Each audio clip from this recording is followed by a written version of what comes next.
Hello everybody, welcome back to Bull Street. The Chinese Super League is about to kick off and there's been so much talk about the Chinese Super League this year. We thought we needed to get up to date with it, and you did as well, which is why we called one person. There's only one person we called. Kristan Heneage, football journalist and general football expert. He's going to go through the 5 things you need to know about the Chinese Super League. So, Kristan, for a lot of people, certainly a lot of people in England, the Chinese Super League was something that just wasn't talked about at all. But as everyone knows, there's a lot of money being spent over there, and they're taking it seriously now. But what is this new era? What's the reason for it?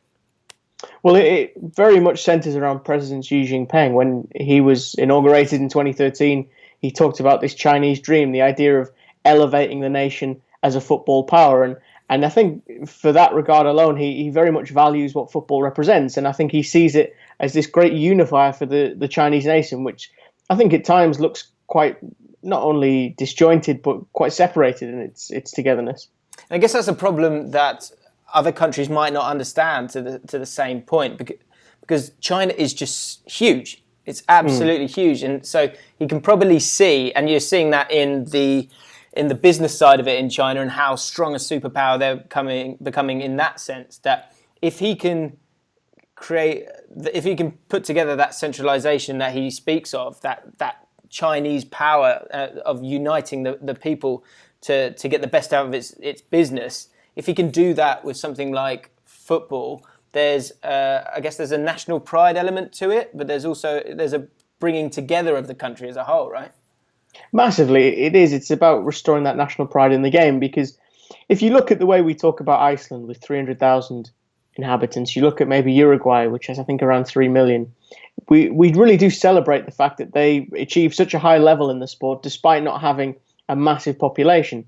At the other end of that scale, we look at a nation like China and say, how does a country that has over 1 billion people in it not produce at least some footballers that make an impression on the European game, or at the top level even? Never mind Europe, it could be South America or anywhere. And what have been the big reasons for that? You know, you're right. It's a massive, obviously ginormous nation there. Why have they had zero success up until now? Well, I think you could put some of it down to a lack of facilities as well. There's possibly physiological reasons in there as well. They're not as big, not as strong, that kind of thing. But I think that's where the slight difference is. If you look at neighbouring nations, say Japan, for example, which is likely to have that same kind of problem, their national teams play very technical football. Both the men's and women's teams are noted for their ability to pass and move. And I'm loath to use the word tiki-taka, but that sort of style that involves a lot of short passing. Mm-hmm. So I think that's the problem, is that they haven't, to my knowledge at least, had a real strong infrastructure, a real strong ideology as a football nation, and been able to carry that through. It's been very disjointed. And so what's happening here for people that don't know is that the money is coming, a lot of the money is coming through channels that lead to the government. The TV revenue for the Chinese Super League used to be 7 million in 2015. It's now 1 billion, which is being paid for by the China media capital. So that's coming from the government itself. And it works for everyone, because I think the companies, a lot of the owners of the teams as well, they're also from China. They have links to the government. Is that right? Well, they're trying to curry favour with the government, essentially. And as we'll come on to, that's what's motivating, I think, the spending across the board, is that when the president talks about this sport in such glowing terms, of course, anyone linked to it wants to try and impress him, wants to try and curry favour, usually for business reasons. So in turn, we'll then try to invest and appease him. And obviously, putting this kind of money, you want some kind of return in one sense, which leads us on to the second thing that people need to know. All roads lead to World Cup glory in 2050. Tell us a bit more about that, mate.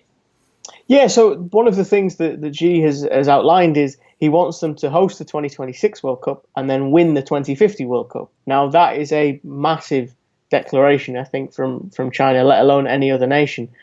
Putting it at 2050, that gives them an awful lot of time to try and achieve that. And it does at least give connotations that maybe there's been a little bit of forethought with this, that actually 2050 is realistic for us to have raised the level to where we need it to be. What's your opinion on that? Do you think that's given them, 2-3 generations, maybe a bit more, to get to a level? They understand that they're not there at this moment in time. But I think there's been those kind of goals are understandably set by an FA, any governing body we've had it, England have had it, haven't they? But do you think that's far-fetched? Well, I think what you have to do is you have to evaluate what steps they're taking in the early part, because again, at this stage, every step, even a small one, seems like a giant leap because there's not much context to apply to it. They're trying to put around 70,000 pitches and 20,000 training centres in by 2020. And if we look again at a country like Iceland, who I wouldn't say achieved or attempted to achieve as much, but have seen a very steady progression since the millennium started.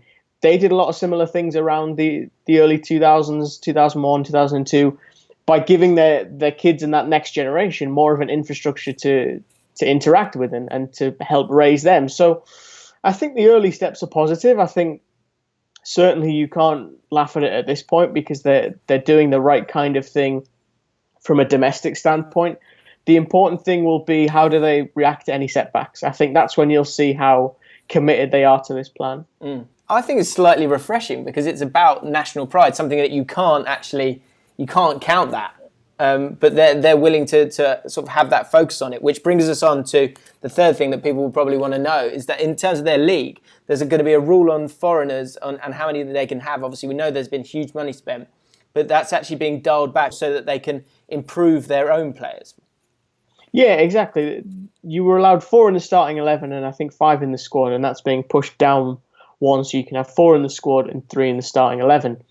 And there was an instant consequence to that towards the back end of January, which meant that a lot of teams that had that full quota but knew they couldn't use one in particular were trying to shift them very quickly. So you saw the likes of Jadson, Aaron Alare come back to Brazil and Europe respectively because they weren't going to get game time. And I think we're looking at these deals like Oscar and Tevez and questioning, how sustainable can this financial aspect be? How much money can really be spent?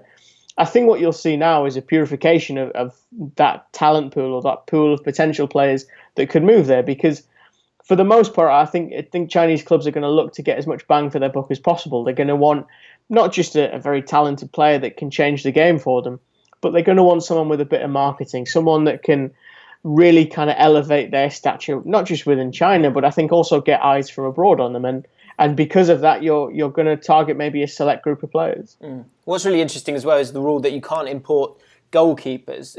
And again, it's that main objective of getting a national team that's going to be really strong, because there's only one goalkeeper that can start in any team. So the reason to have that kind of player isn't as important. In terms of the 3 that they would be able to play in the starting 11, do you think that's enough to raise the level of the league?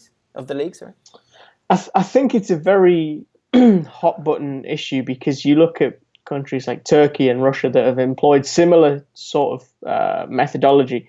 It hasn't always had a drastic impact on how well they've done at international level, limiting foreigners.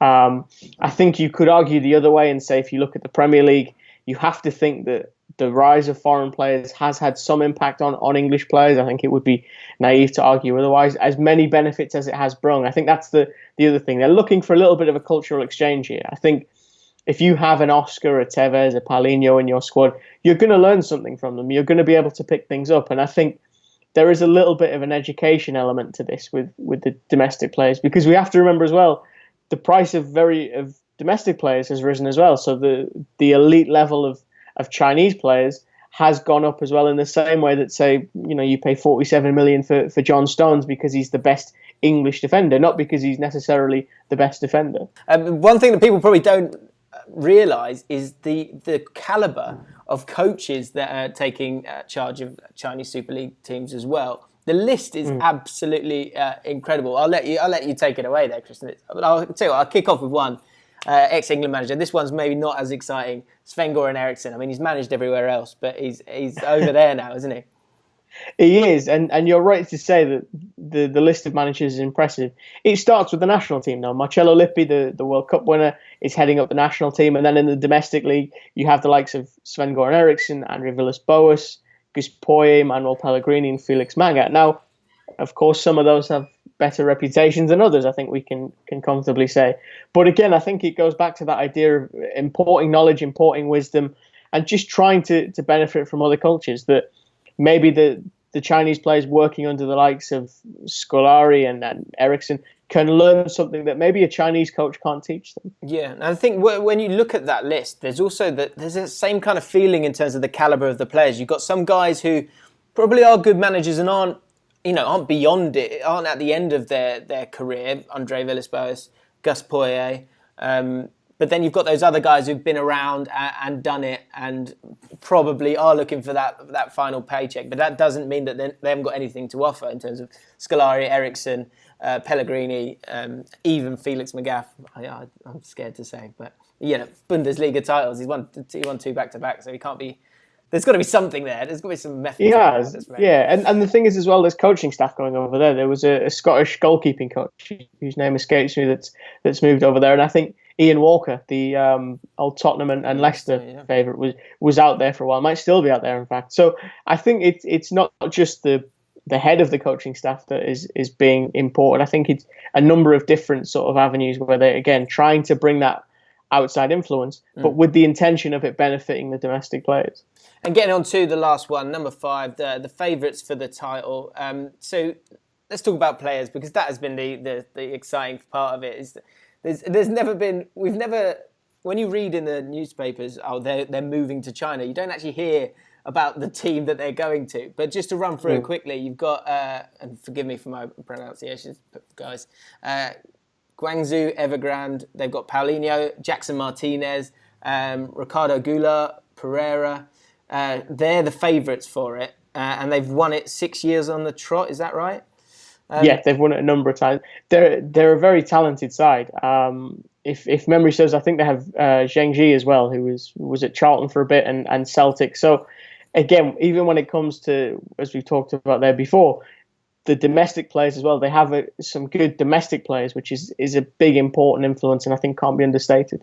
The biggest name out there has got to be Carlos Tevez, even at the age of 32. He's going to be playing for the second favourites, Shanghai Shenhui. How do you see them getting on? Do you think they could pose a threat? 6 years on the trot, Guangzhou, Evergrande. It's going to be difficult for anyone to beat them, isn't it? Yeah, it hasn't been the greatest of starts for Tevez and Shanghai Shenhua. They lost in the Asian Champions League. They were kind of embarrassed by an Australian side. And I can see things following that pattern. I'll be very surprised if it picks up massively. I think they'll be up there or thereabouts. But again, if I'm putting £10 on it somewhere, I think it's going to be Guangzhou Evergrande that take the title overall. And one last person I wanted to mention, so third favourites to win it. Jiangsu Suning is the team, but they've got Ramirez and Alex Teixeira, who we were all, I think Liverpool were very close to signing him. He was someone who is at the peak of his powers and over there, and a really, really exciting player. Had an amazing record. Was it Shakhtar Donetsk? Am I right in saying that? Yeah.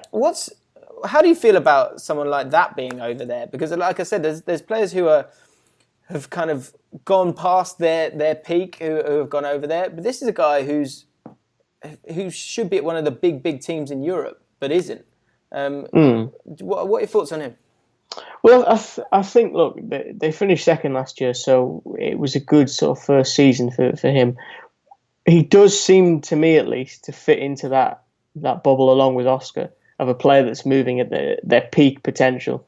And the word chasing money or the phrase chasing money has negative connotations, but I think taking care of himself financially is perhaps a better way to put it. It's obviously disappointing because as a European, you want as many good players to be playing in your continent. That goes without saying. I can also understand why he did it. There's one player in particular, Axel Witsel, who spurned an offer from Juventus to go to China and was massively criticised for doing so, having been touted to Juventus for a long time. And he said, look, this is a life-changing sum of money. This is not an extra 10, 20,000. This is something that will take care of family. And I think that's what you have to consider as well, is that for these players, and it can often be the case for Brazilians, they are very much the head of house. They are the one that earns the money to take care of everybody. Yeah. And I don't just mean brothers and sisters here. We're talking aunts and uncles and everything. And I think if you have the potential to earn that money, you look at, say, Graziano Pella as another example. You stay there for a year and earn, if you're on 300,000 a week, maybe 6-7 million, and then come home.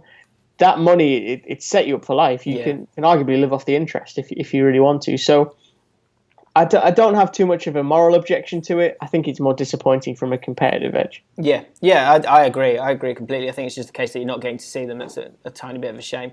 So, come on then. Who's going to win it all? Who are you going for? I think Guangzhou. I think they take it. I think you'll likely see Jiangsu in second, and then I think Tevez might round it off in third. Okay. All right. Well, there you go. Those are the 5 things that you guys needed to know before the Chinese Super League started. Kristan, thank you so much for giving us your wisdom today. If you want to follow Kristan, how do we do it? At KHENEAGE. And you're also on the Front Three a lot as well. Yes, with Lawrence that is true. So go check out the Front Three podcast as well. If you enjoyed this video and you'd like to hear more from Kristan or more from this kind of chat, then let us know in the comments below. Let us know your thoughts on the Chinese Super League. If you enjoyed it, give it a like. Most importantly, subscribe to Bull Street and we'll see you next time.